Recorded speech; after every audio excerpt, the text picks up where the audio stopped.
basketball naman din talaga sa atin is really an entertainment in nature. Correct. It's business. Entertainment, when you say entertainment, parang circus na yan. Kailangan masaya mga tao, publiko, naliligayahan. Kahit na sino ilagay mo dyan, kung mga tao nagwawala, nagagalit, di ba? So parang pelikula, kailangan nag-e-enjoy ang mga tao. Pagdating naman po sa pagpili ng players, yan. Discretionary naman ng coaches yan at saka ng management. Correct. Subjective yan, nasa sa kanilang pili na yan. Ngayon, siyempre dito sa atin, may mga sumaling teams. Of course, gusto nila ng feedback, magandang feedback, it generates fans, aware yung mga tao na, uy, sumali pala si ganitong team.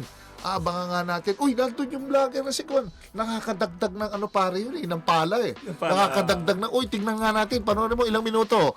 Pare ako ngayon, nagtsaga ako ngayon mag-FB kung mga social media, pare kagaganon.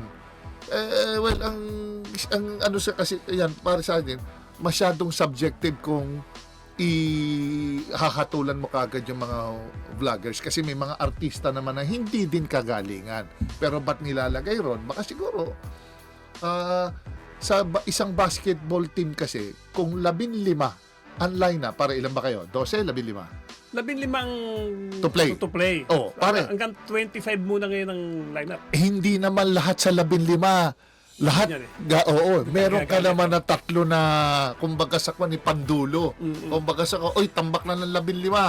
Baka pwede na si partner. Pasok mo ron, kahit 2-3 minutes. Huwag ka lang mag-error. Pagka nakita mo pressure ka, bigyan mo kagad.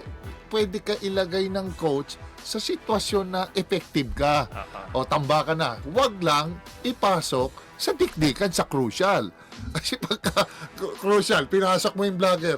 O sasabihin ng mga, di ba? Sasabihin ng mga manonood, loko-loko tong coach na to. Papasok mo kung kailan di kita. Sa ano na yan, sa last segundo na yan. Di ba? Parang pwedeng ganun Nagiging parang, hindi na nila masyadong siseryosohin pa. So it's just about branding, awareness, nakikita ko.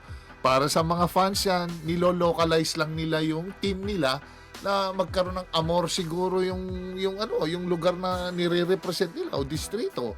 Sa akin, ganun ko na lang pare tignan. Oo nga.